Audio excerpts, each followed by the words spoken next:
Showers and thunderstorms developing once again, and I'm tracking the possibility of some localized severe weather and the potential for flash flooding. That's just ahead. Tales about a man hit and killed while walking on I-75 in Lexington this weekend. What we've learned about the victim now at 4. And more fallout from Donald Trump's controversial comments about whether Senator John McCain is a war hero. Find out if the Republican presidential contender is backing down. Tracking, alerting, protecting. WKYT News starts now with First Alert Weather. Good afternoon. I'm Jennifer Palumbo. Storms are firing up in places, and they could bring more flooding to the region. A flash flood watch continues on this WKYT First Alert Severe Weather Day.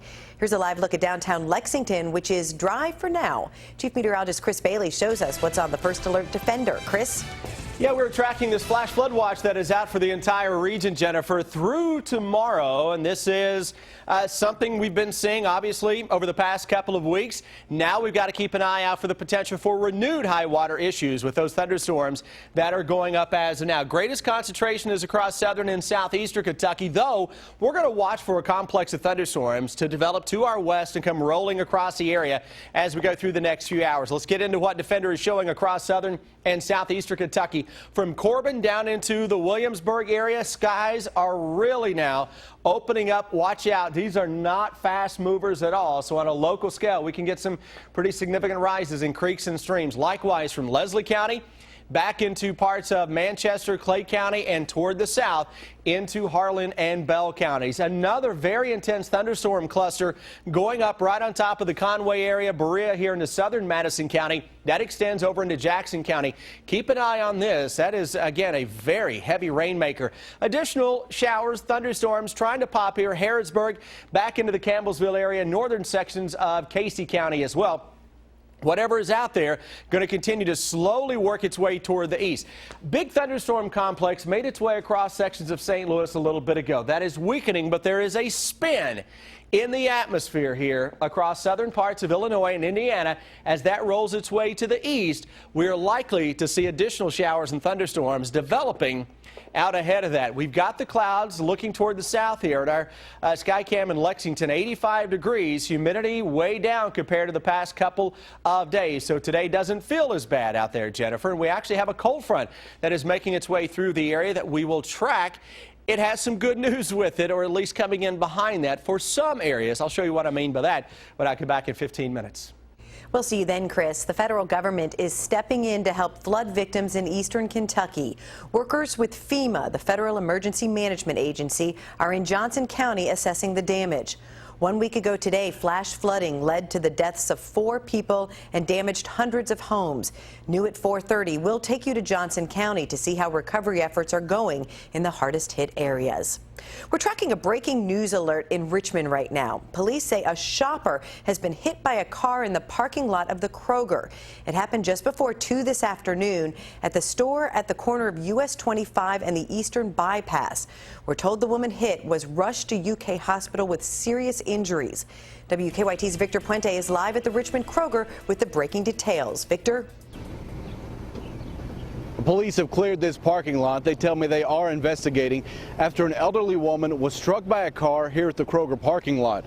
A witness tells me the woman who was hit by another driver who was backing up in the parking lot when she struck that woman, pinning her between her car and an SUV. Now, those vehicles have been moved, but you can see the paint from where investigators marked their positions. That witness tells me she was behind the victim in the checkout line, and the woman mentioned that she was 90 years old. After she was struck, that witness stayed with her until paramedics arrived. She told me the driver of the car that hit her never moved and didn't get out of her vehicle to check on the woman. A Kroger representative said she may have had a medical issue. Now, firefighters had to move that car to free the victim. Police tell me the firefighters transported her to UK hospital. That Kroger representative also told us that the woman driving the other car was also taken to the hospital to be checked out. Now, police couldn't comment on her condition, telling me that this investigation was just beginning. Live in Richmond, Victor Puente, WKYT. Thank you, Victor, and we'll bring you more details about this as we get them. We're learning more about a man hit and killed on Interstate 75 in Lexington after his car broke down this weekend. Police say 33-year-old Mitchell Bryant of Georgetown was walking along I-75 just after 11 last night when a car hit him, sending him into oncoming traffic where two semis then hit him. Family members say Bryant was about to be a father and he was very close to his parents and his siblings. Didn't know any strangers. He was a good, outgoing person. I mean, he always had a smile on his face, and he always wanted people to be happy when they was around him. The coroner says Bryant lived in Georgetown but was from Lexington. Tucker, Yoakum, and Wilson Funeral Home is handling arrangements. A traffic alert along one of Lexington's busiest roads this afternoon. It's slow going on Winchester Road near Patch and Wilkes Drive because of a gas leak. A construction crew hit the line near Meeting Street about 2 hours ago. The entrance into the Springs Apartments and the Summerfield neighborhood at Patch and Wilkes is still closed. No word yet on when it will reopen. Our reporters are working on other stories for WKYT starting at 4:30.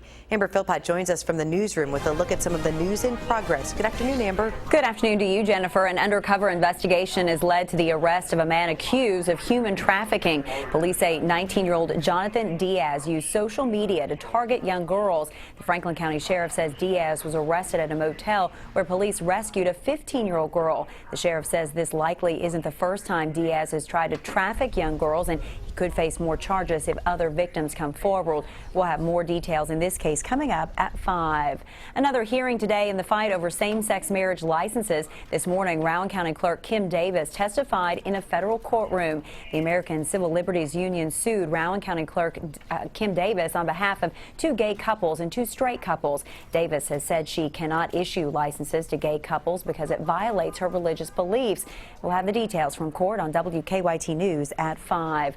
And a former NFL star is helping make hospital stays easier on patients at Kentucky Children's Hospital. Chad Pennington's First and 10 Foundation, along with the Lexington School, donated 2 Brady's buggies to the hospital. The buggies help children attached to IV poles get around the building. You're going to hear from Pennington coming up on WKYT News at 4:30. That is a look at just some of the news in progress. Jennifer, back to you.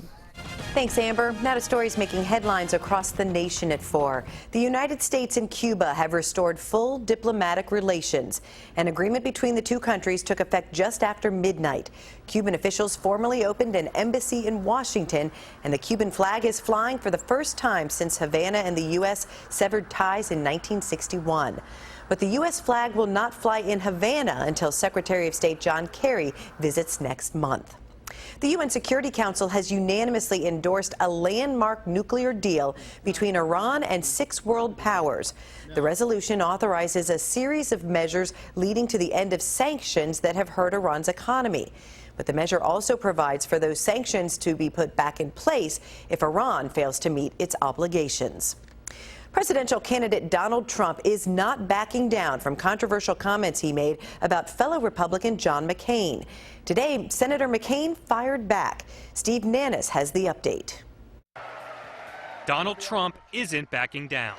Over the weekend, the Republican presidential candidate once again caused a political firestorm when he made this comment about Arizona Senator John McCain. He's not a war hero. He's a war hero. He's a war hero. 5.5 years. He's a war hero because he was captured.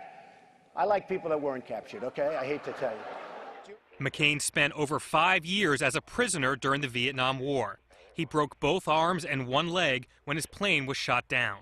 On Monday, Trump doubled down on his comments, going after McCain's record on NBC. He's done a terrible job for the vets. Trump's anger stems from a campaign event last weekend when McCain said Trump, quote, fired up the crazies over the billionaire's controversial stance on immigration. Senator McCain, meanwhile, told MSNBC that Trump needs to apologize, but not to him. There's so many men and some women who served and sacrificed and happened to be held prisoner, and somehow to denigrate that in any way, their service, I think, is offensive to most of our veterans. Many of Trump's Republican challengers saw an opportunity to strike. And I do think it is a disqualifier as commander-in-chief. John McCain, a real hero, by the way. Trump's words carry weight these days because the Republican voters like what they're hearing. A recent Fox News poll has him leading the pack at 18%. It remains to be seen whether this latest headline moves the needle up or down for the outspoken candidate. I'm Steve Nannis reporting. Hackers hit a controversial social networking website. How they could also expose the personal and financial secrets of 37 million users. If you buy your sunscreen based on the SPF factor, you may not be getting the bottle's promised protection. I'm Chris Martinez in Los Angeles. The results of a sunscreen study coming up.